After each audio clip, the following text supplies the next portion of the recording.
Meus irmãos, bom dia, a paz do Senhor, uma manhã de muitas bênçãos nessa manhã de domingo, que o Senhor possa falar aos nossos corações uma vez mais. Eu peço que você curta o vídeo e se inscreva no canal se ainda não for inscrito. E sobre o projeto de aconselhamento, o e-mail para mais informações estará no comentário fixado. Hoje, dia 31/7, o mês chegando ao seu término, chegando ao final, que mais um mês que se iniciará e que seja um mês de bênçãos, de milagres do Senhor nas nossas vidas. Queria falar um pouquinho sobre um aspecto que eu acho que, um ponto que eu acho que é importante, e por mais que às vezes algumas coisas eu bata de certa forma na mesma tecla, eu acho que é o que o Senhor fala comigo, e eu sempre aqui no canal estou reproduzindo aquilo que eu ouço do Senhor para mim, as minhas experiências através da meditação na palavra e no meu processo. E Paulo ele diz assim: eu não vos canso de dizer a mesma coisa. Então, se Paulo não se cansou de dizer as mesmas coisas, que dirá eu? Quem sou eu para dizer o contrário? Às vezes é necessário realmente, porque quando nós olhamos a nossa trajetória, a nossa jornada e as nossas falhas, normalmente nós erramos naquilo que já sabemos. Normalmente nós erramos naquilo que nós escutamos tantas e tantas vezes do Senhor, nós já identificamos, Só que é difícil pôr em prática. Há um abismo entre o saber e o praticar. E tanto é que Jesus, ele, quando fala sobre a casa edificada na rocha e a casa edificada na areia, ele fala que a diferença é que os dois ouviram, mas a casa edificada na rocha são aqueles que ouvem, praticam a minha palavra. Não é só ouvir, aquele que ouve e pratica. E aquele que ouve e não as pratica, as minhas palavras, esse tem a casa edificada sobre a areia. Então, ouvir, os dois lados ouviram, tanto aquele que edificou a casa na rocha, quanto o que edificou na areia. E eu acho que uma coisa e sobre isso eu queria falar nessa manhã, é o que é Jesus para mim, o que é Jesus para você, o que Jesus representa. Eu sei que a gente pode às vezes querer, Jesus para mim é tudo, Jesus para mim é o sentido da minha vida. Tudo bem, mas na prática, através das nossas atitudes, através do nosso tipo de relacionamento, principalmente isso. Porque o que mostra realmente quem é Deus, o que é o Senhor Jesus para nós, é o tipo de relacionamento que nós temos com Ele. Então, eu só busco o Senhor quando eu estou passando por dificuldades. Eu cresci numa igreja, e eu reparava que tinha pessoas que eram fiéis, estavam ali sempre na presença de Deus.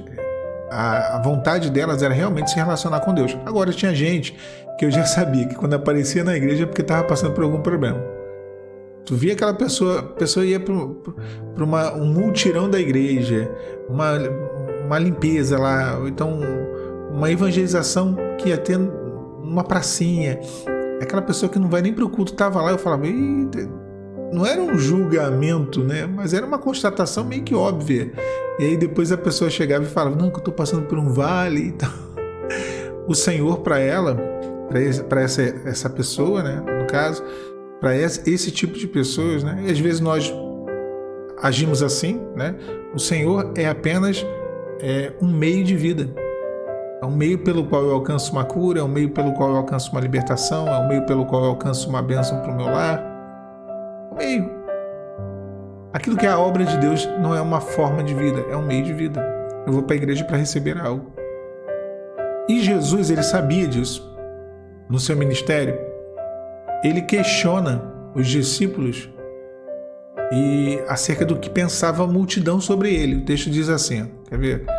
Lá em Mateus capítulo 16, no versículo 13.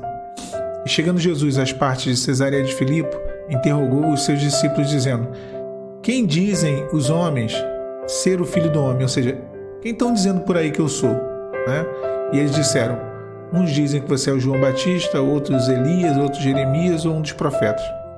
E disse ele, e vocês, o que dizem que eu sou? E aí Pedro, ele, cheio do Espírito Santo, ele responde, tu és o Cristo, o Filho do Deus vivo. Tá vendo? Cada um dizia uma coisa, A multidão, o que os discípulos falaram era o que eles estavam ouvindo no meio da multidão.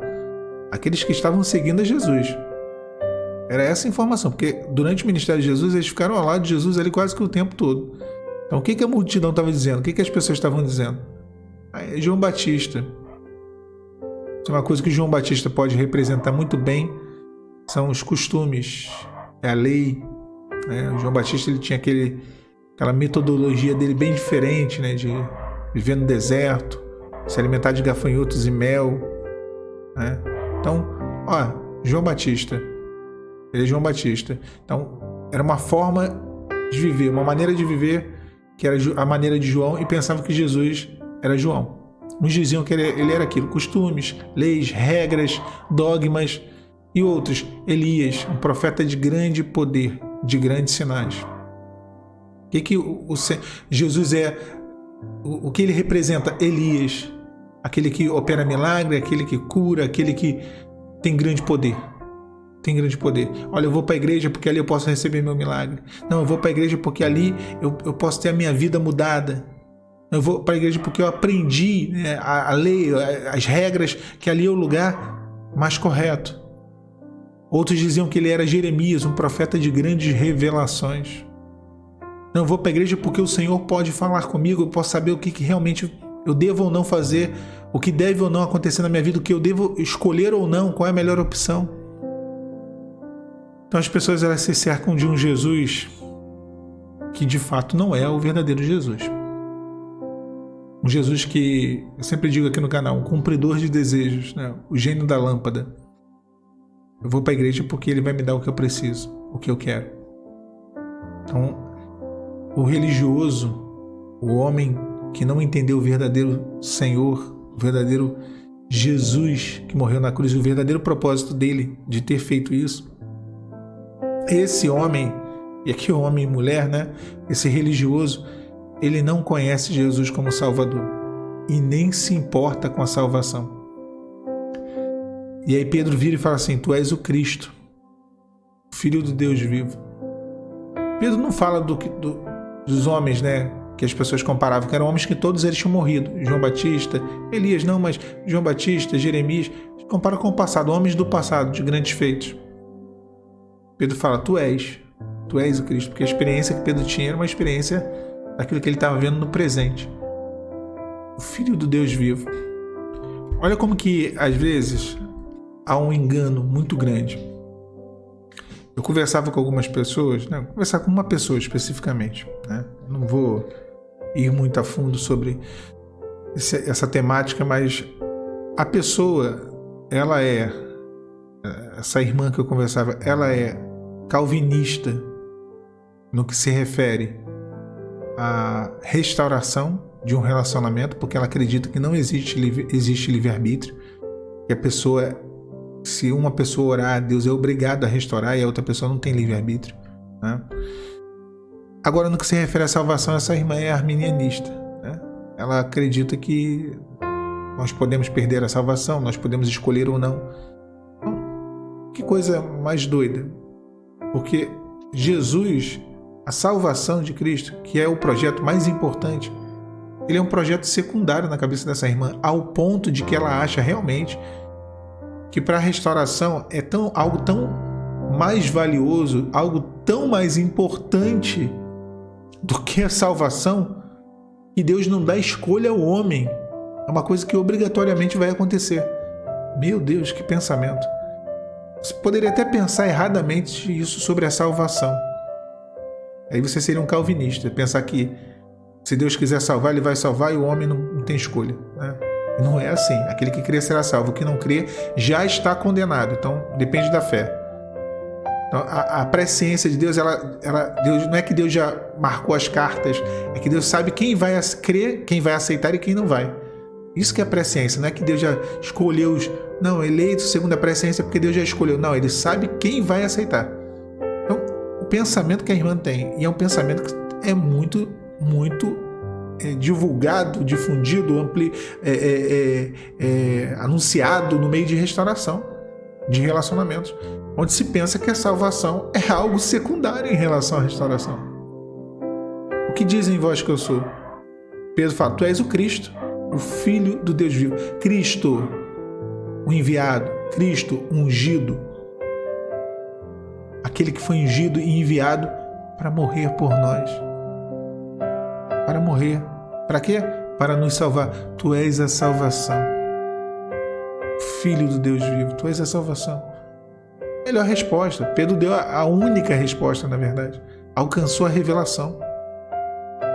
Alcançou a revelação. E aí Jesus fala, bem-aventurado és tu, Simão, que não revelou nem a carne nem o sangue, mas o Pai que está no céu.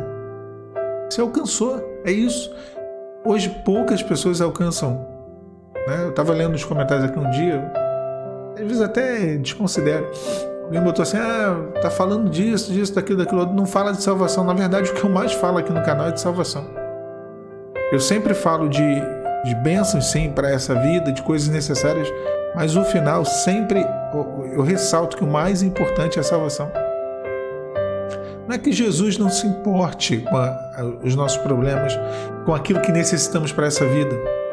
Jesus se importa. Só não é a prioridade. Ele só não subiu aquele madeiro por isso. Olha, eu vou repetir, porque parece que é difícil. Eu conversei isso com essa pessoa e essa pessoa realmente não entendia. A pessoa não faz parte do aconselhamento não, tá? É uma pessoa que eu conheço há muito tempo, e eu conversei com essa pessoa e ela não entendia isso. Jesus morreu na cruz do Calvário para nos salvar. Não é para nada além disso. Salvação. Deus está preocupado em salvar o homem. Inclusive quem busca uma restauração familiar, se não tiver salvação, eu tenho minhas dúvidas se é uma restauração, porque Deus não cumpre apenas os desígnios do coração do homem. Não, Deus quer cumprir os propósitos de salvação dele. Normalmente uma restauração genuína passa por salvação. As pessoas não entendem isso. Como isso? Livre-arbítrio não existe no que se refere à restauração. No que se refere à salvação, existe. Isso é uma heresia.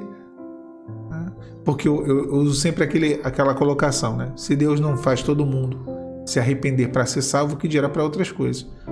Uma reconciliação. Deus não força o homem. Não força. Ele possibilita. Claro que essa intervenção divina, né? Ela acontece, ela pode acontecer, ela é pontual. Agora, essa é a grande questão. Quando Deus vai intervir ou não? Então, Jesus ele pergunta, o que eu sou para vós? O que dizem que eu sou? Aí eles falam, e o que eu sou para vós? Pergunta que o Senhor faz nessa manhã de domingo. E vós? Quem dizeis que eu sou? Uma pergunta para mim, tá? Para você, para todos nós. Tá ouvindo essa mensagem aí nessa manhã de domingo? O que dizeis que eu sou? O que o Senhor está sendo para você? Um cumpridor de desejos? Um restaurador só? Alguém que vai mudar a sua sorte financeira? As coisas vão fluir, você vai começar a prosperar? É só isso que é Deus? Vai fazer um filho voltar para casa, sair das drogas, dos vícios, da prostituição? Só isso? Isso tudo é muito bom, mas é só isso. Ninguém errou ali. Ninguém falou mal de Jesus. Olha, ele é João Batista, ele é Elias, Jeremias, é um dos profetas. Ninguém falou mal, só falaram coisas boas. Tudo isso é bom. Restauração, filho voltar para casa, cura, vida profissional, vida financeira restaurada. Isso tudo é muito bom. Mas Jesus não é isso. Jesus não é só isso. Tu és o Cristo, Filho do Deus vivo. Ele é a salvação de Deus para a nossa alma. Não é para nos salvar, para que venhamos a viver uma vida boa nessa terra. A salvação para esta vida, não. É salvação para que venhamos a experimentar um dia a vida eterna com Ele. Esse é o Cristo, o Filho do Deus vivo. Tá bom, meu irmão? Tá bom, minha irmã? Deus te abençoe nesse dia, nesse domingo. A paz do Senhor Jesus.